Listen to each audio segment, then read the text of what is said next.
what was it like to be a Christian in the middle of all that? And talk about that. I mean, for those of you that don't know, Mike grew up. Dad was a pastor. He's grown up as a believer all of his life. But the journey that you've been on is not a normal one. What was it like?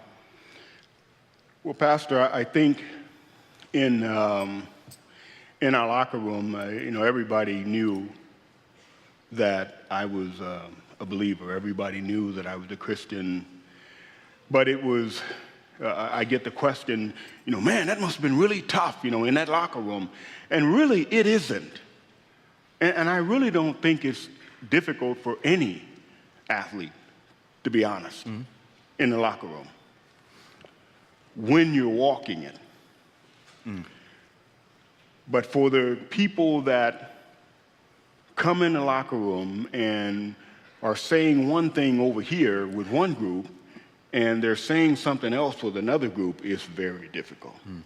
And those people make it difficult for people like me. Yeah. Well, they make it difficult for all. You're exactly right. Yeah.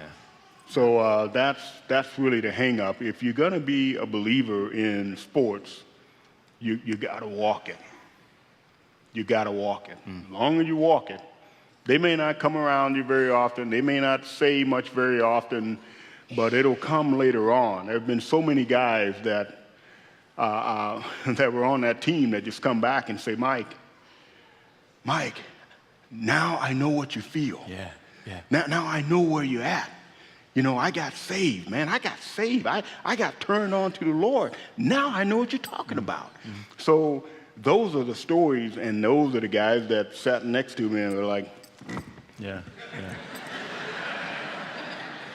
So, but later on, as long as you're steady, as long as you're consistent, as long as you're real, it tends to be something very special later on.